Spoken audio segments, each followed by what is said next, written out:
किसी जमाने की बात है, किसी जगह एक जालिम बादशाह हुकूमत करता था। उसकी एक बेटी थी जिसका नाम हुस्नाबाद था। बेहद खूबसूरत थी। उसके हुस्न का, खूबसूरती का कोई सानी नहीं था। न चांद उसकी बराबरी कर सकता था, न सूरज।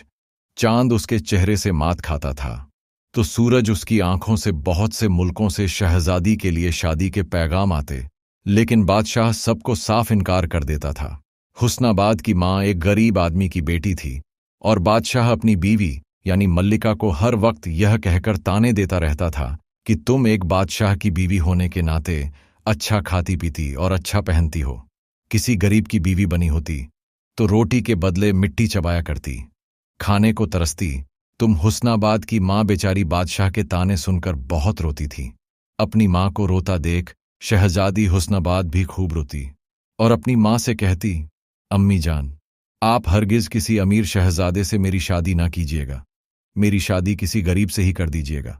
किस्मत ने साथ दिया तो मैं खुद अपने शौहर को बादशाह बना दूंगी। मैं उसको अपने बाप की जगह तख्त पर बिठा दूंगी और इससे सभी गरीबों का भला हो जाएगा। एक दिन बादशाह अपने तख्त पर बैठा हुआ था कि उसी वक्त एक कौवा कहीं से उड़कर आया और खिड़की के सामने के दरख्त पर बैठकर जोर जोर से काव काव करने लगा। बादशाह ने फौरन अपने 4 सलाहकारों को जमा किया और उनसे पूछा, यह कौवा क्या कहता है? सलाहकार बड़ी देर तक सोचते रहे और फिर उन्होंने बादशाह से कहा, बादशाह, आलम इसकी बोली हमारी समझ में नहीं आती। यह ठहरा एक कौवा और हम इंसान हैं। शायद इसको कुछ तफरीह करनी सूझी है, बस इसीलिए काव्य काव्य कर रहा है। बादशाह ने आग बगूला होकर झल्लाद को आवाज दी। उसी वक्त 4 झल्लाद स्याह गिद्धों की तरह आ धमके और एक आवाज में कह उठे, किसकी मौत आई है? हम पलक झपकते ही में उसका सर बदन से जुदा कर देंगे। इन सब को ले जाकर इनकी गर्दन काट दो। बादशाह ने हुक्म दिया। इतने में वह लड़की हुस्नाबाद दौड़कर बाप के पास आई और उससे कहा, अब्बा जान, अगर मैं आपके सवाल का जवाब दे दूं तो क्या आप इन सलाहकारों को छोड़ देंगे? हाँ, अगर तुमने जवाब दे दिया तो मैं इनको छोड़ दूंगा। बादशाह ने जवाब दिया।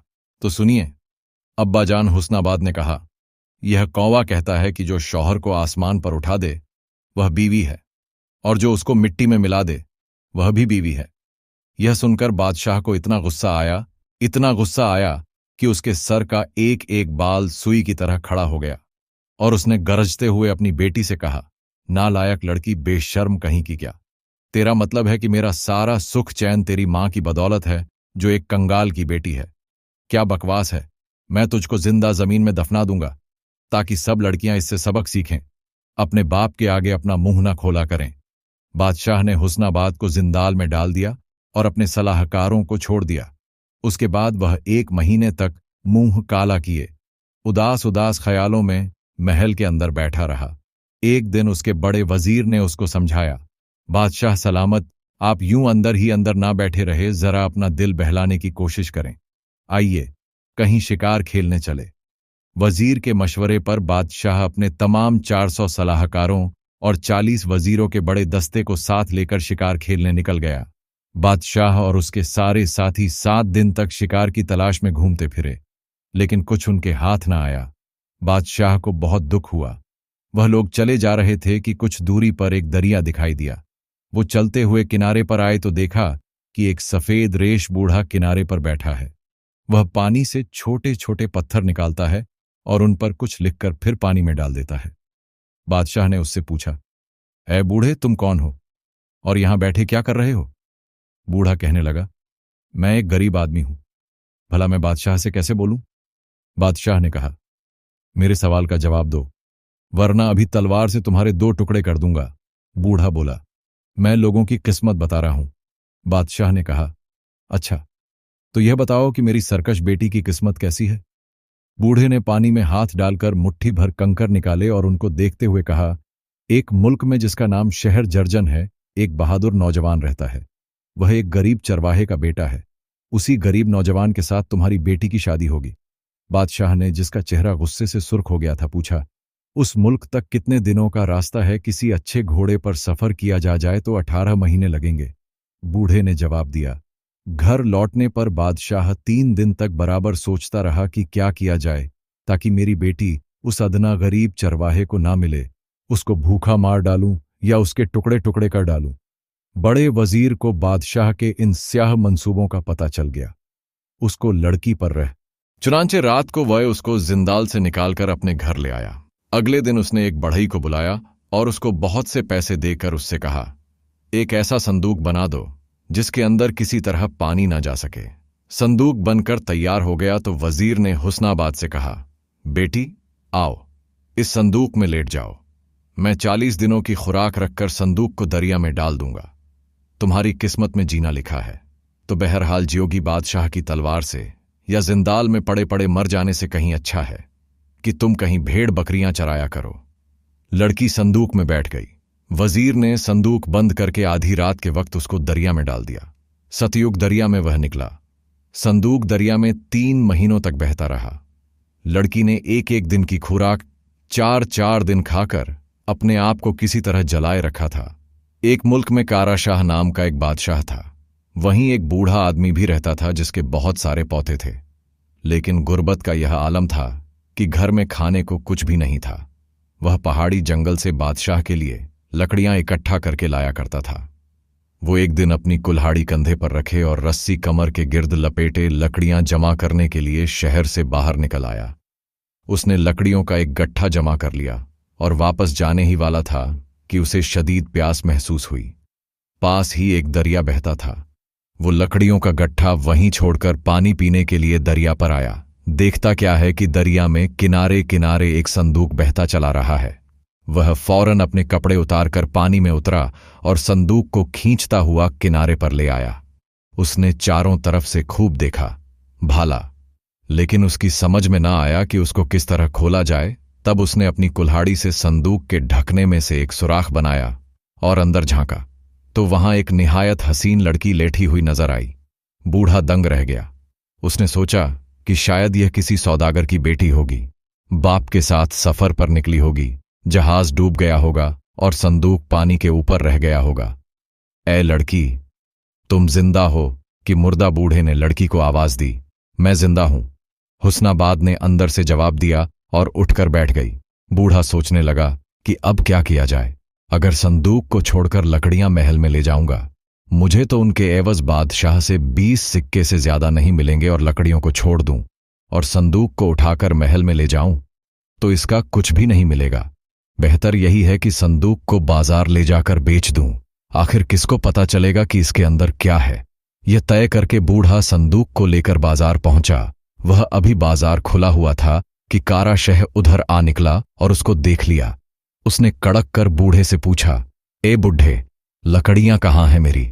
लकड़ियों की फिक्र ना करके तुम किसी के यहां चोरी करने गए और संदूक उठा लाए हो। ये कहते हुए उसने अपनी तलवार खींच ली और उससे बूढ़े के 2 टुकड़े कर डाले। फिर उसने अपने नौकरों को हुक्म दिया कि संदूक को उठाकर महल ले चलो। महल में संदूक को खोला गया तो हुस्नाबाद का हुस्न देखकर बादशाह उस पर लट्टू हो गया और उसी वक्त लड़की से कहा कि मुझसे शादी कर लो। हुस्नाबाद रो पड़ी।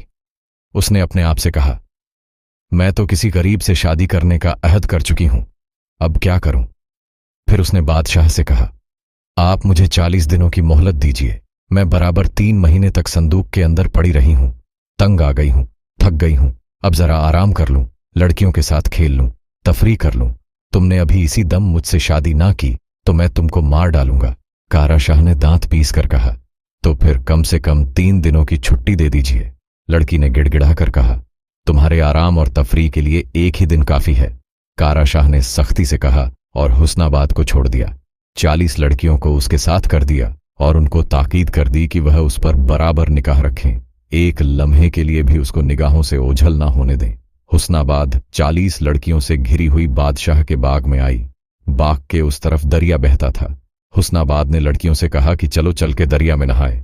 वो सब दरिया के किनारे आई। हुस्नाबाद जो ही पानी में उतरी, एक हैबत नाक मछली न जाने कहां से आ निकली और लड़की को निगलकर फिर पानी में गायब हो गई। लड़कियां दौड़ी हुई महल में आईं और बादशाह को इस हादसे की इत्तला दी। यह खबर सुनते ही कारा शह कर्राह उठा। उसने अपना ताज, सोने की पेटी, शाही लिबास सब उतार उतार कर फर्श पर फेंक दिया और महल छोड़कर शहर से निकल कर गया, बियाबानों की तरफ चला गया। अब आइए शहरे जर्जा का हाल सुनिए। एक दिन दरिया के किनारे पर एक नौजवान चरवाहा भेड़ बकरियां चरा रहा था। कुछ माहीगीर दरिया में जाल डालकर मछलियों का शिकार कर रहे थे। चरवाहे ने माहीगीर का कुछ माहीगीर दरिया में जाल डालकर मछलियों का शिकार कर रहे थे। चरवाहे ने माहीगीर का अपना दुखड़ा सुनाते हुए कहा, मेरे बाप और मैं दोनों भूखे हैं। शहर जाकर रोटी लाने की कोई सूरत नहीं है। बाप बीमार है और मैं यहां भेड़ बकरियों को चराने में मसरूफ हूं। मैं उनको छोड़कर कहीं नहीं जा सकता। तुम लोग मुझे कोई मछली दे देना, मैं उसे ले जाकर अपने बाप को खिला दूंगा। माही गिरों ने कहा, अच्छी बात है, अब की जो कुछ जाल में आएगा वह तुम्हारा है।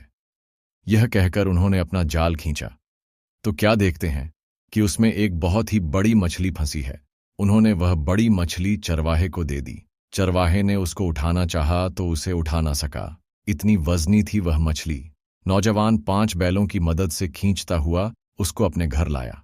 मछली को अपने बाप के पास छोड़कर वह खुद फिर अपनी भेड़ बकरियों के पास लौट गया। बूढ़ा मछली को पाकर बहुत खुश हुआ। उसने छुरी से उसका पेट चीरा तो क्या देखता है कि वहां एक लड़की पड़ी हुई है। बूढ़े ने लड़की के मुंह में पानी के कतरे टपकाए। लड़की को होश आया और उसने आंखें खोल दी। वह उठ खड़ी हुई और बूढ़े को झुककर सलाम किया। फिर उसने कहा, बाबा मुझे भूख लगी है, कुछ खाने को दीजिए। बूढ़े ने मछली का एक टुकड़ा काटा और उसे तलकर लड़की को दिया। उसने मछली खा ली और फिर बूढ़े से पूछा, बाबा आप क्या काम करते हैं? मैं चरवाहा था, बूढ़े ने बताया। अब बूढ़ा हो गया हूं, अब यह काम मेरी जगह मेरा बेटा करता है। यह सुनकर लड़की बेहद खुश हुई और जोश से कह उठी, मेरी मुराद पूरी हो गई बाबा। अगर आप कहें तो मैं आपके बेटे से शादी कर लूं। मेरी माँ भी एक गरीब घराने की बेटी थी। शादी के लिए हमारे पास रुपए कहाँ हैं बेटी? बूढ़े ने कहा, कोई बात नहीं। लड़की ने जवाब दिया, जब मैं अपनी मर्जी से शादी कर रही हूं तो लोगों को दावत देने की कोई जरूरत नहीं है। बूढ़े ने उसी दिन हुस्नाबाद के साथ अपने बेटे का निकाह पढ़वा दिया। निकाह के अगले दिन सुबह हुस्नाबाद ने अपने सर के बाल एक रुमाल तले छुपा लिए और आस्तीन चढ़ाकर घर के कामकाज में लग गई। वह देगची के पास आई तो देखा कि देगची पर मैल की इतनी मोटी तह जम गई है कि उसके दोनों कुंडे एक दूसरे से मिलते मिलते रह गए हैं। बाकी बर्तनों का भी यही हाल था। हुस्नाबाद ने खुरच खुरच कर मांझ मांझ कर उनको चमका दिया। फिर उसने घर के आंगन में झाड़ू देकर उसे साफ सुथरा कर दिया। सब मैले कपड़े धो डाले। यह सब देखकर बूढ़े का दिल दिन की तरह रोशन हो गया। उठकर अपनी बहू के पास आया और बड़ी मोहब्बत से उससे कहा, जुग जुग जियो बेटी, मैं बूढ़ा हो चुका हूं। मुझसे घर गृहस्थी का कोई काम नहीं हो पाता और मेरा बेटा सुबह उठते ही काम पर चला जाता है और अंधेरा होते घर लौटता है। लेकिन हम कितने खुशकिस्मत हैं कि हमें तुम मिल गई। यह देखकर कि तुम इतनी मेहनत करती हो, मेरा भी जी चाहता है कि तुम्हारी कुछ मदद करूं। मुझे भी कोई काम बताओ। हुस्नाबाद ने अपने कान का एक बाला उतारा और उसको बूढ़े के हाथ में देते हुए उससे कहा, आप इसको बाजार ले जाइए। कोई इसका दाम पूछे तो कह दीजिए कि तुम खुद ईमानदारी से कुछ दे दो। वह जितना दे उतने में ही इसको बेच दीजिए। बूढ़ा बाले को लेकर बाजार पहुंचा। ऐन उस वक्त बड़े बड़े सौदागर माल खरीदने बाजार आए हुए थे। एक सौदागर ने देखा कि एक बूढ़ा एक निहायत खूबसूरत बाले को हाथ में लिए खड़ा है। उसने बूढ़े के पास आकर पूछा, बाबा इसके क्या दाम है? आप खुद ईमानदारी से कुछ दे दीजिए। बूढ़े ने जवाब दिया। सौदागर ने एक हाथ लंबी एक संदूकछी सोने से भरकर बूढ़े को देते हुए पूछा, यह काफी है या कुछ और दूं? मैंने तो कह दिया कि खुद ईमानदारी से कुछ दे दीजिए। बूढ़े ने जवाब दिया। सौदागर ने एक थैली भर सोना और दिया और उस सारी दौलत को लादकर घर ले जाने के लिए अपने खच्चर को भी दे दिया। बूढ़े ने दिल में सोचा, ये मेरा मजाक उड़ा रहा है।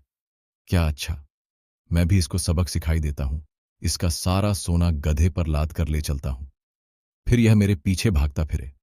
यह सोचकर उसने सारा सोना गधे पर लादा और चल दिया। उधर सौदागर सोच रहा था कि काश ऐसा ही एक और बाला मिल जाए तो मैं यह जोड़ा अपने बादशाह को दे दूं, जिसे बादशाह सलामत बहुत खुश होंगे और मुझे बहुत ज्यादा इज्जत से नवाजेंगे। बूढ़े ने सारा सोना घर लाकर अपनी बहू के हवाले कर दिया।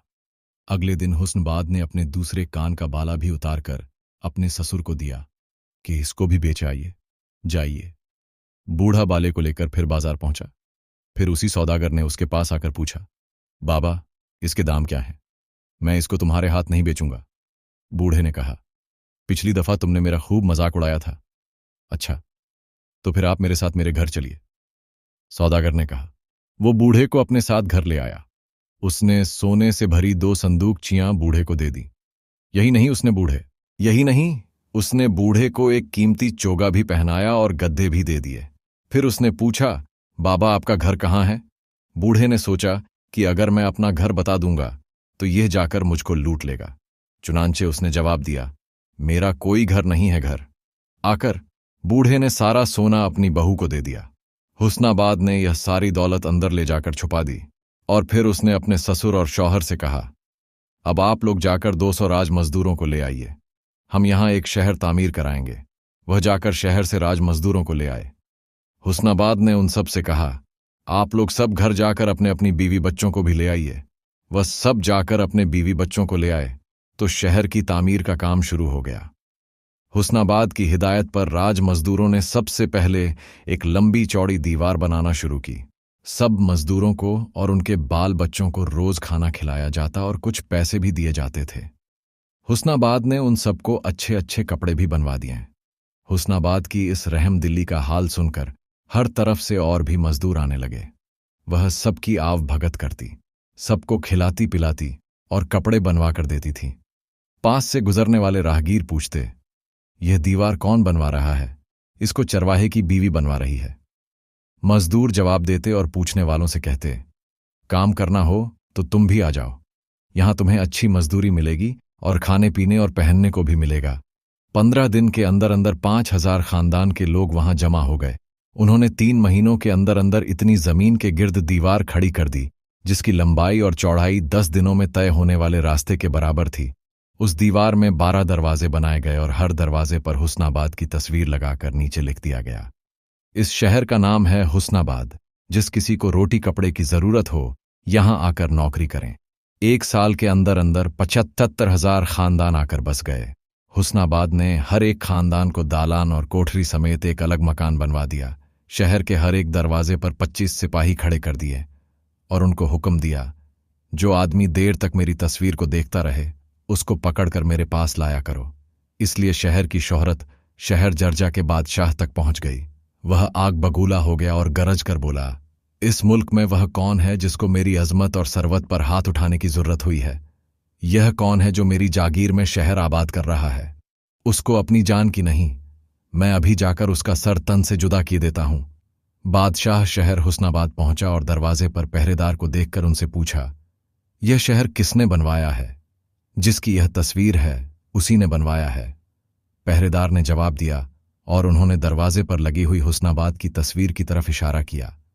जब हम आपके यहां नौकरी करते थे तो आप हमारे बाल बच्चों की फिक्र करना तो दूर की बात, खुद हमको भी पेट भरकर खाने को नहीं देते थे।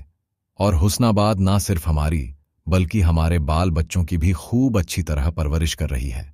वह हमें किसी चीज की कमी महसूस नहीं होने देती और हमारे बच्चों को पढ़ाती भी है। हमारे बहुत से बच्चे तरह तरह के हुनर सीख गए हैं। बादशाह ने हुस्नाबाद की तस्वीर देखी तो उस पर आशिक हो गया। वह शहर में दाखिल हुआ और महल में पहुंचा। हुस्नाबाद के सिपाहियों ने आकर उसको इत्तिला दी कि शहर जर्जन का बादशाह आया है। उसने यह ख्वाहिश जाहिर की है कि आप उसकी बीवी बन जाएं। यह सुनकर हुस्नाबाद को गुस्सा आ गया और उसने हिदायत की कि बादशाह को अंदर लाया जाए। वह अंदर आया तो हुस्नाबाद ने उससे पूछा, अरे बादशाह, बताओ तो सही, तुम्हारी कितनी बीवियां हैं? मेरी 40 बीवियां हैं। बादशाह ने अकड़ कर जवाब दिया, 40 बीवियां हैं और अभी कुछ अरमान बाकी हैं। हुस्नाबाद ने तन से कहा, बादशाह जल ही तो गया। उसने कड़क कर कहा, अच्छा, तुम मुझे ताने भी देने लगी, तुम्हारी ये हिम्मत। यह कहकर उसने अपनी तलवार खींच ली, लेकिन हुस्नाबाद के नौकर दौड़कर आए और बादशाह को पकड़ लिया। उन्होंने उसके हाथ पांव जंजीरों में जकड़ दिए और ले जाकर जिंदाल में डाल दिया। बादशाह का हश्र देखकर मुल्क के बाशिंदे बहुत खुश हुए। उनके नुमाइंदे हुस्नाबाद के पास आए और उससे गुजारिश करने लगे कि शहर जर्जन का नज्म नस्क चलाने का काम आप अपने जिम्मे ले लें। हुस्नाबाद राजी हो गई। चंद महीने गुजर गए। एक दिन एक दरवेश शहर हुस्नाबाद के दरवाजे पर आया और वह हुस्नाबाद की तस्वीर देखकर रो पड़ा। पहरेदार उसको पकड़कर मलका हुस्नाबाद के पास ले चले। हुस्नाबाद खिड़की में से देखकर उसको पहचान गई। यह बादशाह काराशाह था जो हुस्नाबाद को अपनी बीवी बनाने के लिए बेताब था और उसको आराम और तफरी के लिए सिर्फ 1 दिन की मोहलत दी थी। हुस्नाबाद तख्त पर बैठ गई और अपने चेहरे पर नकाब डाल लिया। कारा शाह को अंदर लाया गया तो हुस्नाबाद ने उससे पूछा, दरवेश तुम रो क्यों रहे? दरवेश तुम रो क्यों रहे हो? आप मेरी हकीर सी जान बख्श दें तो अर्ज करूं। दरवेश बोला। हुस्नाबाद बोली, हाँ कहो बख्श दी। मैंने दरवेश कहने लगा, मुझे एक लड़की से मोहब्बत हो गई थी। उसका नाम हुस्नाबाद था। आज इस शहर के दरवाजे पर मैंने उसकी तस्वीर देखी। हुस्नाबाद बोली, वह लड़की खुद कहाँ है? दरवेश कहने लगा, वह नहाने गई और दरिया में डूब गई थी। मुझे यही बताया गया था, लेकिन अगर पता चला कि उसने मुझे धोखा दिया है, कनीज को रिश्वत देकर भाग गई, तो मुझसे बुरा कोई ना होगा। मैं उसको जंगली घोड़े की दुम से बंधवाकर बियाबान में छोड़ दूंगा, ताकि वह उस गुस्ताख को कांटों पर इस तरह घसीटते फिरे कि एक एक कांटे पर उसके जिस्म का एक टुकड़ा रह जाए। हुस्नाबाद कहने लगी, तुम्हारे आगे इसका कोई कसूर नहीं है, तुम उस पर गुस्सा मत करो। ये मेरी वही हुस्नाबाद तो नहीं है? बादशाह कारा शाह ने सोचा और उसने कपड़ों के अंदर छुपाई हुई अपनी तलवार निकाल ली और उसको हुस्नाबाद के सर के ऊपर करके गरजते हुए कहा, अपना मुंह खोलो, मैं तुम्हारी सूरत देखना चाहता हूं। लेकिन नौकर दौड़कर आए और कारा शाह को पकड़कर जिंदाल में डाल दिया। उसके बाद हुस्नाबाद ने अपने बड़े वजीर को बुला लिया और उससे कहा, अब तुम जरा गिनकर देखो कि हमारी फौज में कितने सिपाही हैं। वजीर ने हिसाब लगाया। मालूम हुआ कि कुल मिलाकर 7 लाख घुड़सवार और प्यादे हैं। इन सबको सफर के लिए तैयार कर लो। हुस्नाबाद ने वजीर को हिदायत की। 40 दिनों में फौज सफर के लिए तैयार हो गई। फिर हुस्नाबाद अपने चरवाहे शौहर के हमराह और अपने फौज को साथ लिए हुए अपने बाप की सल्तनत की तरफ चल पड़ी। सहारा और बियाबान से गुजरती पहाड़ों और दरियाओं को पार करती झीलों को पीछे छोड़ती हुई फौज चलती रही, आगे बढ़ती रही, फौज चलती रही। और अब आइए जरा हुस्नाबाद के जालिम बाप का हाल सुनिए। एक दिन उसने ख्वाब में देखा कि एक चील कहीं से उड़कर आई और उसको उठाकर ऊपर ले गई। आसमान और जमीन के बीच पहुंचकर चील रुक गई और उससे कहा, तू मेरा गुलाम बन जा, वरना मैं तेरी गर्दन तोड़ दूंगी। जालिम बादशाह ने चील से गिड़गिड़ाकर कहा, मेरा तख्त ताज ले लो, मेरी सल्तनत और मेरा खजाना ले लो, मेरी जान बख्श दो। चील ने जवाब दिया, तेरी दौलत और सल्तनत की मुझे कोई जरूरत नहीं, मैं तो तेरी बेटी हुस्नाबाद का खून पीना चाहती हूं। अपनी बेटी का नाम सुनकर बादशाह रो पड़ा। इतने में अचानक पहाड़ के पीछे से हुस्नाबाद नमूदार हुई। उसके एक हाथ में तलवार थी और दूसरे हाथ में सुरखाब के गोश्त के बने हुए कबाब की सीख। हुस्नाबाद ने आकर अपनी तलवार से चील के 2 टुकड़े कर दिए। हाथ बढ़ाकर अपने बाप को कमर से पकड़ लिया और आहिस्ता से नीचे लाकर जमीन पर रख दिया। फिर उसने कबाब अपने बाप के हाथ में थमाकर उससे कहा, अब्बा जान, अगर मुझसे कोई खता हुई है तो उसको माफ कर दीजिए। बादशाह की चीख निकल गई और वह जाग गया। सुबह को उसने 400 सलाहकारों और 40 वजीर को बुला लिया और उनसे कहा, अगर तुम मेरे ख्वाब की ताबीर ना बता सके तो तुम में से किसी को जिंदा नहीं छोड़ूंगा। बड़े वजीर ने खड़े होकर कहा, अगर आप मेरी जान बख्श दें तो मैं आपके ख्वाब की ताबीर बता दूं। हाँ बताओ, बादशाह ने गर्ज कर कहा। बड़े वजीर ने कहा, जिस चील ने आपको उठा लिया था वह कोई दुश्मन है। जिस वक्त वह हमारे मुल्क पर कब्जा करके आपको कैदी बना लेगा, उस वक्त आपकी बेटी आकर आपको आजाद कराएगी, लेकिन आपके तख्तो ताज किसी दूसरे के हाथ में चले जाएंगे। झूठ, बादशाह गरजा, मेरी सरकश बेटी को तो खाक में मिले अरसा हो चुका है। जरूर तुम मुझको डराकर चैन आराम से महरूम करना चाहते हो। मैं तुमको जिंदाल में डलवा दूंगा ताकि मेरी बेटी के साथ तुम भी वहीं मर खप जाओ। बादशाह ने झल्लादों को बुलाकर अपने बड़े वजीर को जिंदाल में डलवा दिया।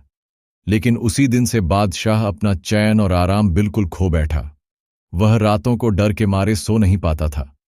रात रात भर अपने बिस्तर पर लौटता रहता या फिर अपनी ख्वाबगाह के अंदर इधर उधर घूमता फिरता था, बिल्कुल उसी तरह जिस तरह कोई जख्मी जंगली सुअर झाड़ियों में दर्द से तड़पता फिरे। एक हफ्ते के बाद एक एलची उसके पास आ पहुंचा। उसने आते ही ऐलान किया, शहर जर्जन का बादशाह अपने लश्कर लेकर हमला करने आ रहा है। जल्दी से अपने दोनों हाथ सीने पर रखकर और सर झुकाकर उसका इस्तकबाल करो। अगर तुमने अपनी मर्जी से अपनी सल्तनत को उसके हवाले ना किया तो पछताओगे। हमारे बादशाह ने तुम्हारे लिए सलाम और इनाम भेजा है। यह कहकर एलची दौड़कर बादशाह के पास गया और उसके मुंह पर जोर से एक थप्पड़ मार दिया। वह माफी मांगता हुआ अपने तख्त के पीछे छुप गया। एलची चला गया तो उसने थर थर कांपते हुए अपने वजीर से कहा, एलची का यह हाल है तो भला इस बादशाह के सिपाही कैसे होंगे?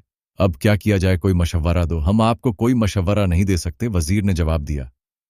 हम चाहे अच्छा कह सकते, वजीर ने जवाब दिया। हम चाहे अच्छा कहें या बुरा, हर सूरत में आप हमको कत्ल करा देंगे। आप बड़े वजीर को जिंदाल से निकाले, वह इनाम इकराम लेकर शहर जर्जा के बादशाह के पास जाए। फिर जो होगा। बादशाह ने बड़े वजीर को जिंदाल से निकाला और उससे कहा, तुम अभी शहर जर्जन के बादशाह के पास चले जाओ और दोहरे तहरे होकर उसको सलाम करो। वह अगर कहे तो मेरी सल्तनत उसे दे दो। कल वाले थप्पड़ से मेरा गाल अभी तक दुख रहा है। अगर उसने कहा कि बादशाह की जान लूंगा तो मैं दरवेश का डंडा लेकर शहर से निकल जाऊंगा। वैसे कोई दूसरा थप्पड़ अब मैं बर्दाश्त ना कर सकूंगा। वजीर हंस पड़ा और उसने बादशाह से कहा, जब मैंने आपको ख्वाब की ताबीर बताई थी तो आपको गुस्सा आ गया था। अब बताइए, मैंने सच कहा था या झूठ? अब दुश्मन आएगा, वह आपको किसी जंगली घोड़े की दुम से बांधकर घोड़े को ब्याबान की तरफ हाँक देगा, घोड़े को कांटों पर घसीटेगा, और आप एक कुत्ते की मौत मर जाएंगे। बादशाह कीचड़ में फंसे हुए गद्दे की तरह गर्दन झुकाए चुप रह गया। बड़ा वजीर कीमती सौगात लेकर चल पड़ा। रास्ते में उसने शहर जर्जन के बादशाह के नाम एक खत लिखा और नीचे अपना नाम दर्ज करके अपने एलची के हाथ भेज दिया। वह खत हुस्नाबाद को मिल गया। खत पढ़ने के बाद हुस्नाबाद ने बड़े वजीर को अपने पास तलब किया। वजीर ने अंदर आकर बड़े अदब से झुककर सलाम किया और बैठ गया। उसने इधर उधर नजर डाली तो देखा कि सामने बादशाह बैठा है। यह हुस्नाबाद का शौहर चरवाहा था। तख्त के इर्द गिर्द 40 सिपाही बादशाह के इशारे के मुंतजिर हाथ बांधे खड़े हैं और तख्त के एक तरफ कोई मुंह पर नकाब डाले बैठा हुआ है। ऐ बड़े वजीर, उस नकाब वाले शख्स ने कहा, तुम्हें अकेले हमारे छावनी में आते हुए डर नहीं लगा? यहां तुम्हारी हिमायत करने वाला कोई नहीं है। अगर मैं तुमको मार डालूं? तो बड़े वजीर ने हुस्नाबाद की आवाज को पहचान लिया और उसने फौरन जवाब दिया, जिसको खुद ही मौत के मुंह से बचाया हो, कोई उससे क्यों डरे? तब हुस्नाबाद ने अपने मुंह का नकाब उठा दिया और उठकर बड़े वजीर के पास आई। ऐ मेरे मोहसिन, ऐ नेक दिल इंसान, उसने वजीर से मुखातिब होकर कहा, आप ही की बदौलत में आज तक जिंदा हूं। अगर मैं अपने बाप की सल्तनत आपके हवाले कर दूं तो क्या आप उसका नज्म नस्क अदल और इंसाफ से चला लेंगे? अरे बेटी, मैं तो अब बहुत बूढ़ा हो चुका हूं, बड़े वजीर ने जवाब दिया। अगर तुमने यह मिल्कियत मेरे हवाले की तो मैं इसे उस शख्स को सौंप दूंगा जो मेरे सामने तख्त पर बैठा हुआ है। हुस्नाबाद अपनी फौज को लेकर शहर में दाखिल हुई बादशाह की तलाश की जाने लगी, लेकिन वह कहीं भी ना मिला। वो तो डर के मारे उसी दिन भाग खड़ा हुआ था। उसके बाद कभी किसी ने उसको नहीं देखा। हुस्नाबाद अपने चरवाहे शौहर के साथ मिलकर मुल्क भर हुकूमत करने लगी। जितने बेगुनाह जिंदाल में पड़े हुए थे उसने उन सबको आज़ाद कर दिया। उनमें से मुख्तलिफ वजीरों और सलाहकारों को उसने मुख्तलिफ शहरों का हाकिम मुकर्रर किया। इस तरह हुस्नाबाद अपनी मुरादें पा गई। यह कहानी यहीं पर ख़त्म होती है। उम्मीद है आपको कहानी पसंद आई होगी। अगर आपको कहानी पसंद आई हो तो इसे लाइक करें, साथ ही चैनल को सब्सक्राइब कर लें।